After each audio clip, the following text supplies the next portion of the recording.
If you have stepped onto a car dealership lot recently, you have probably experienced a very specific kind of modern panic. You look at the sticker price of a standard, run-of-the-mill family vehicle, glance down at your bank account, and wonder if you accidentally wandered into a showroom for luxury private jets. For generations, the unwritten contract of American life was simple. If you worked a decent job, you could afford a modest, reliable set of wheels to get to work, pick up groceries, and take your kids to school. In the 1970s oil crisis, people called them econo-boxes, cheap, fuel-efficient, unpretentious cars that gave millions of working-class people an entry ticket to upward mobility. That era is dead. It did not die of natural causes. It was systematically eliminated. Today, the average transaction price for a brand new car in the United States sits at a staggering $50,000. In late 2025, the very last brand new vehicle with an asking price under $20,000, the subcompact Nissan Versa, was quietly discontinued. Think about that for a second. In a country where nearly half the population has zero access to public transportation, it is now mathematically impossible to buy a new, basic car for under 20 grand. While politicians and economists scratch their heads wondering why everyday consumers feel so squeezed in a theoretically stable economy, they are missing the glaring reality right in front of them. For the average American, buying a car has transformed from a basic life necessity into a crushing, lifelong debt sentence. To understand how brutal this crisis is, you have to look past the corporate spreadsheets and look at the real human cost. Take Yasmin Alexander, a 31-year-old manager at a Little Caesars in Lafayette, Louisiana. Working hard on a modest income, Yasmin saved up $9,000 to buy a used 2010 GMC Terrain, a major financial milestone for her family. 6 months later, the engine completely failed. She scraped together the cash for a costly repair, only for the car to break down again before she even made it home from the mechanic. Because public transit in Lafayette couldn't get her to work on time, Yasmin had no choice but to rely on her boyfriend, who drives for DoorDash for a 40-minute commute each way just to keep her job. Yasmin was brave enough to tell her story, but thousands of people across the country suffer in complete silence. There is a profound, unspoken social shame attached to being carless in America. It means missed doctor's appointments, missed playdates for your kids, endless anxiety over planning a daily commute, and the constant, lingering feeling that you are falling behind everyone else. The death of the affordable car has stripped away the very independence that defined modern working-class life, trapping millions of people in a state of permanent financial and mechanical vulnerability. So how did we get here? How did basic transportation become a luxury flex? If you ask corporate executives, they will tell you it is just a classic case of inflation and consumer choice. They love to claim that Americans simply do not want cheap cars anymore. But when you examine the market data, a much more sinister dynamic emerges: the birth of the K-shaped auto economy. Over the past few decades, the financial fortunes of the top 20% of earners have detached from the rest of society. Driven by massive stock market bull runs and skyrocketing real estate values, wealthy households have accumulated unprecedented buying power. And automakers quickly realized something crucial. Why bother building low-margin $18,000 sedans for working-class families when you can sell a $70,000 loaded SUV to a wealthy suburban home for double the profit? The shift in showroom demographics is astounding. Historically, households earning $100,000 or less made up between 50% and 60% of all new car purchases in the United States.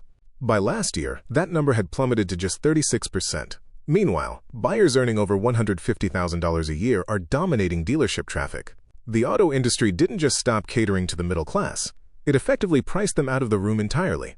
To keep lower and middle-income buyers participating in this hyperinflated market, the financial industry had to invent increasingly absurd debt products. Today, the average monthly payment for a new car sits at an all-time high of over $800. Even worse, roughly 1 in 5 new auto loans now comes with a monthly payment of at least $1,000. Think about paying $1,000 a month just for the right to drive to work. To make these eye-watering numbers look palatable on a monthly budget, lenders have pushed loan terms out to 5, 6, or even 7 years. Loans lasting 84 months or longer now represent nearly 12% of the entire market, almost double what they were before the pandemic. Buyers are signing 7-year financial contracts on depreciating assets that might not even outlast the loan itself. And the structural cracks are already showing. The rate of severely delinquent auto loans, borrowers who are more than 90 days past due, has surged to 8.6%, hitting stress levels last seen during the height of the 2008 financial crisis. Car repossessions are projected to surpass 3 million by the end of 2026. We have built a towering house of cards out of auto debt, and the people at the bottom are being crushed under the weight of it. To understand why the cheap car vanished, you have to look at the cold, calculating math of automotive manufacturing. Cast your mind back to 1973. The global oil shock had hit, gas prices were soaring, and Honda introduced the first-generation Civic to the American market. It had a modest 63-horsepower engine, got an astonishing 54 miles per gallon, and carried a price tag of just $2,100, which translates to roughly $15,000 in today's dollars. It was basic, it was reliable, and it gave millions of people a cheap way to get around. Now look at a Honda Civic today. It is over 3.5 feet longer, 3 times more powerful, packed with touchscreens, heated leather seats, driver assist cameras, and digital dashboard displays. The average transaction price for a Civic now exceeds $30,000. It costs twice as much in real terms as it did when it was born. What happened to the simple, honest workhorse? It wasn't just Honda. Over the past decade, Detroit automakers systematically took a sledgehammer to their entry-level vehicle lineups. Remember the Ford Fiesta? Discontinued. The Chevrolet Spark? Dead. The Hyundai Accent, Kia Rio, Toyota Yaris, and Honda Fit? All wiped off the map in North America. Even mid-size staples like the Chevy Malibu were permanently pulled from production. The reason for this mass execution comes down to a single metric: profit margins. When an automaker builds a compact sedan like a Ford Fiesta, the profit margin is razor-thin, sometimes as low as a couple of $100s per vehicle. But when that same manufacturer builds a large SUV or a light truck, the core profit margin can easily soar past 20%. For example, in 2024, General Motors pocketed an average operating profit of about $4,200 for every single vehicle sold in North America, up from $3,000 just 6 years prior. During the pandemic-era semiconductor shortages, car companies experienced an epiphany. They realized that if microchips were scarce, they shouldn't waste those chips on $18,000 budget cars with tiny margins. Instead, they routed every single chip into high-end luxury-trimmed trucks and SUVs. When the supply chain shortages finally eased, automakers looked at their record-breaking profit statements and asked a very cynical question: why would we ever go back? Instead of restoring affordable inventory, they doubled down on high-end gluttony. Ford took its basic work truck, the F-150, and created luxury trims like the Platinum Plus, featuring massaging front seats and 14-speaker Bang & Olufsen sound systems that retail for nearly $90,000. Automakers realized they no longer needed the average American worker to buy a car. It was far more profitable to sell affluent households their second or third $70,000 SUV. It would be easy to put 100% of the blame on corporate greed, but the death of the cheap car was actually accelerated by a massive regulatory blunder. In fact, some of the very laws designed to protect the environment ended up creating the giant, hyper-expensive vehicle epidemic we see on our roads today. It all comes down to corporate average fuel economy rules, commonly known as CAFE standards. Decades ago, lawmakers wanted to force auto manufacturers to build more fuel-efficient vehicles. But when they structured the rules, they created different standards based on a vehicle's physical footprint, the area calculated by multiplying the car's wheelbase by its track width. The logic was meant to be accommodating. Regulators recognized that farmers, construction workers, and tradespeople needed larger vehicles with powerful engines, so they gave light trucks less stringent fuel economy targets than small passenger cars. This created a massive, legal backdoor for automakers.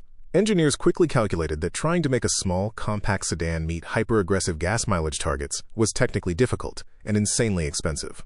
But if they simply made the vehicle bigger, its physical footprint expanded, automatically dropping it into a much looser regulatory category.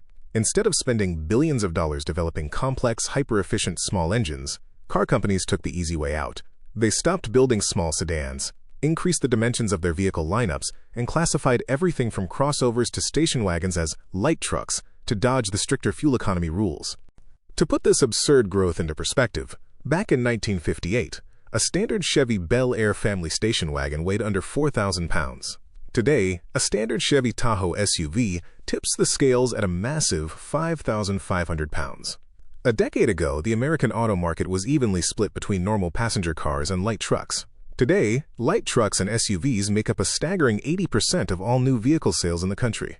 Government regulations intended to save fuel inadvertently incentivized automakers to turn the entire American vehicle fleet into an army of massive, heavy, highly expensive land yachts. This regulatory loophole didn't just drive up sticker prices. It fundamentally altered the psychological landscape of driving in America, sparking a literal arms race on the highway. Because pickups and SUVs have grown so unnaturally tall and heavy, driving a modest compact car today has become an intensely stressful, borderline terrifying experience. If you sit in a low-riding sedan at an intersection at night, you are constantly blinded by the eye-searing LED headlights of towering trucks sitting high off the ground. But the real issue is simple physics. Crash safety ratings inherently favor larger, heavier vehicles in a multi-car collision.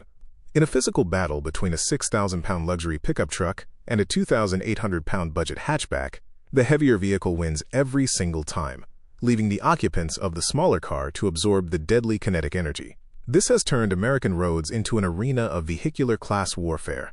If you have money, you can afford to drop $60,000 on a heavily armored SUV that acts as a rolling fortress for your family. But if you are working class or young, you are forced to make a harrowing choice. Either take on dangerous amounts of debt to buy a giant vehicle you can't afford, or drive a smaller, cheaper car while knowing you are at a catastrophic disadvantage if a heavy truck T-bones you on your way to work. Faced with this fear, consumers panic. Everyday buyers go out and finance far more vehicle than they actually need, stretching their budgets to the absolute limit just to feel safe on the road. They sign up for $700 or $800 monthly payments for massive crossovers, rolling negative equity from their previous loans into new ones, destroying their long-term financial health just to keep up with the size of traffic. The auto manufacturers stoked these fears, reaped the massive profit margins, and watched as the humble, affordable car was completely wiped off the road. For generations, when the new car market became too expensive, working-class families had a reliable safety valve: the used car lot. You could find a decade-old sedan with a few scratches, pay a few $1,000s in cash, and drive away with reliable transportation. Today, that safety valve has been completely destroyed. Because automakers stopped building cheap entry-level cars years ago, the supply of inexpensive used cars flowing into the market has completely dried up. Today, the average price of a used vehicle in America hovers around $25,000. You are now paying brand new car prices from a decade ago just to buy someone else's high-mileage hand-me-down. And once you buy that used car, the financial trap snaps shut. Auto repair costs jumped by an incredible 15% in a single year, driven by a shortage of skilled mechanics and the terrifying complexity of modern vehicles. Gone are the days when a shade tree mechanic could fix an engine issue with a basic wrench set. Today, even a minor fender bender requires recalibrating ultra-expensive radar sensors, digital cameras, and complex computer modules embedded in the bumpers. The average trip to the mechanic now costs roughly $840. Federal data shows that nearly 40% of American adults do not have the cash on hand to cover an unexpected $400 expense, let alone an $840 repair bill. When an aging used car inevitably breaks down, millions of working-class families are forced into an impossible choice. Do they pay to fix the machine that gets them to their job, or do they make their monthly loan payment? If they fix the car, they default on the loan and risk repossession. If they pay the loan, the car sits dead in the driveway, costing them their job and their income. It is a mechanical and financial pressure cooker that is pushing millions of everyday people to the absolute brink of economic collapse. If you think this pricing crisis was purely the work of free market supply and demand, prepare for a lesson in how decades of government intervention completely backfired. The death of the affordable car was paved with heavy-handed economic protectionism designed to shield domestic automakers from actual global competition. It all started way back in 1964 with a bizarre trade spat known as the chicken tax. After European nations placed heavy tariffs on imported American poultry, the United States retaliated by slapping a staggering 25% tariff on imported light trucks. What was supposed to be a temporary diplomatic slap on the wrist turned into an impenetrable shield for Detroit.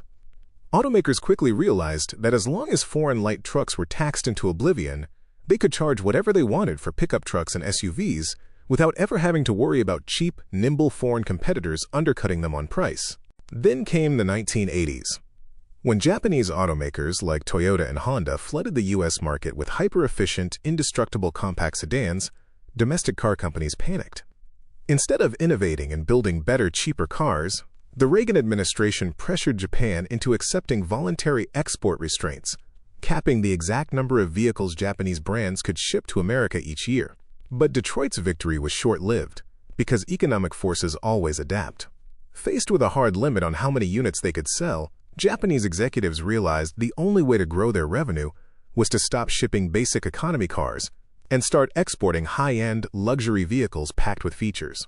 This export cap effectively birthed Japanese luxury brands like Lexus, Acura, and Infiniti, while forcing standard Japanese models to add premium options to justify higher prices.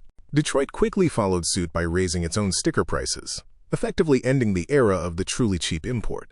Fast forward to today, and protectionism has reached an absolute fever pitch. Both political parties have spent years doubling down on tariffs to protect domestic manufacturing, culminating in massive 25% tariffs on imported automobiles, auto components, and battery technology. While politicians proudly proclaim that tariffs defend local jobs, the immediate, real-world consequence is that thousands of dollars in added supply chain costs are passed directly down to everyday buyers at the dealership. Analysts estimate that recent trade policies add upwards of $4,000 to the sticker price of vehicles under $40,000. That is a 10% price hike overnight, which gets tacked onto your loan financing, your local sales taxes, and your monthly insurance premiums. By completely insulating Detroit automakers from global budget competition, government policy allowed traditional car companies to abandon low-margin economy cars without ever facing a financial penalty at the cash register. Beyond tariffs, automakers pulled off another subtle trick to inflate prices: feature creep. If you walked onto a car lot 30 years ago, a base model car was unapologetically simple. It had manual roll-up windows, basic cloth seats, an AM/FM radio with 2 speakers, and plain steel wheels. If you wanted power locks, air conditioning, or a sunroof, you paid extra for those packages. Today, automakers have completely eliminated true entry-level base models. Under the guise of satisfying consumer demand, car companies have made advanced driver assist systems, massive touchscreens, digital gauge clusters, and automated safety sensors standard equipment across entire vehicle lines. Automakers claim they are just giving shoppers the high-tech, no-compromise experience they desperately want. But bundling these features isn't an act of generosity. It is a calculated strategy to raise the bottom threshold of vehicle pricing. By eliminating stripped-down options, manufacturers ensure that even the lowest trim on the lot carries a heavy software and hardware premium. Asian automakers accelerated this trend by bundling technology into basic trims to make options look essential, forcing domestic brands to match them. The result is that you can no longer buy simple mechanical transportation. You are forced to buy a rolling computer loaded with complex microchips, ambient lighting, and digital subscription services, whether you actually want them or not. While traditional automakers convince themselves that consumers willingly want $50,000 land yachts, a massive storm is brewing on the horizon: the global rise of Chinese electric vehicles. Overseas, Chinese manufacturers like BYD are doing to the auto industry what Japanese brands did in the 1970s. Building ultra-low-cost, surprisingly high-tech, reliable vehicles at prices that defy belief. Take the BYD Seagull or Dolphin. These compact electric vehicles retail in overseas markets for around $10,000 to $20,000. Or consider the BYD Seal, a sleek sedan designed to compete directly with the Tesla Model 3. The Seal costs nearly $20,000 less than a Model 3, offers significantly more horsepower, features a battery that can charge to 80% in just 37 minutes, and boasts a fit and finish that rivals European luxury sedans. These are not cheap knockoffs. They are advanced, highly capable machines. American lawmakers have locked these vehicles out of the domestic market using trade blockades, claiming national security concerns and unfair government subsidies. But those trade walls are starting to crack right at our border. Canada recently slashed its tariffs on Chinese electric vehicles down to just 6.1%. Very soon, Canadian drivers will be able to walk into a showroom and buy a brand new high-tech BYD Dolphin or Wuling Mini for around $20,000. Meanwhile, a worker living just across the border in Detroit or Buffalo is forced to pay $30,000 for an entry-level crossover or $50,000 for a standard truck. Traditional automakers are quietly terrified. Executives like Ford's CEO Jim Farley have openly acknowledged the technological and cost threat posed by Chinese auto manufacturing. Ford has even held preliminary talks about forming joint ventures with Chinese companies to build affordable vehicles on U.S. soil, a desperate admission that Western automakers can no longer build a cheap car on their own. Yet, despite the auto industry's insistence that cheap cars are a thing of the past, everyday consumers are starting to stage an active revolt. Buyers are finally reaching a breaking point with $800 monthly loan payments and bloated technology packages. Across the country, sales data shows a sudden, massive surge in demand for the few simple, low-cost vehicles that still remain on the market. Take the Ford Maverick, a small, unpretentious pickup truck that originally launched with a base price under $20,000. Sales of the base trim Maverick XL exploded by over 105% in a single quarter. Drivers like Brian Yarrail in Pennsylvania are skipping fancy luxury packages in favor of the basic XL trim, explicitly choosing physical buttons, cloth seats, and raw fuel efficiency over high-end gadgets. Another example is Javier Fernandez, who deliberately sought out a basic Nissan Versa before it was axed. While car reviewers complained about its lack of a massive touchscreen or heated steering wheel, Javier saw an honest machine that delivered 42 miles per gallon and cost him just $320 a month in fuel, saving his household hundreds of dollars every single month compared to financing a mid-sized SUV. Market data from car shopping platforms shows that online searches for "how much car can I afford" and subcompact vehicle categories have jumped by double digits as shoppers desperately search for sanity in pricing. Young buyers in particular are rejecting the auto industry's luxury marketing. Facing sky-high housing costs, student debt, and job precarity, younger generations view a car not as a status symbol to flex on social media, but as a pure utility tool. The last thing they want is to chain themselves to a 7-year debt sentence just to get to work. This desperate consumer demand for basic transportation has even given rise to radical new startups. Consider Slate Motors, an electric vehicle startup backed by Jeff Bezos. Slate is currently developing a stripped-down workhorse electric pickup aimed at a price point in the mid-$20,000 range. They deliberately ripped out the giant center touchscreens, deleted the complex power-operated controls, and replaced the luxury fluff with simple, durable interiors that can be washed clean. The result? Over 160,000 eager buyers put down refundable reservations before a single production vehicle even rolled off the assembly line. The market signal could not be clearer. Millions of everyday people are practically begging for simple, affordable, functional transportation. So where does this leave us? Are car prices ever going to come back down to earth? The unfortunate truth is that as long as traditional automakers can generate record profits by selling fewer, higher-priced vehicles to affluent households, they have zero incentive to change course on their own. Industry analysts predict that vehicle prices will not crash. At best, they will stabilize with modest 1% to 3% annual increases, permanently cementing the $50,000 average transaction price as the standard entry point for American motorists. Automakers will continue to push 5-year, 6-year, and 7-year auto loans, draining household savings and squeezing the middle class to protect their 20% operating margins. In the end, the death of the affordable American car is not an accident of nature, nor is it the fault of budget-conscious drivers demanding luxury features they cannot afford. It is the logical conclusion of a system shaped by corporate margin chasing, misguided government regulations, and decades of trade protectionism. But mobility in America is not just about physical movement. It is the absolute foundation of economic survival and social mobility.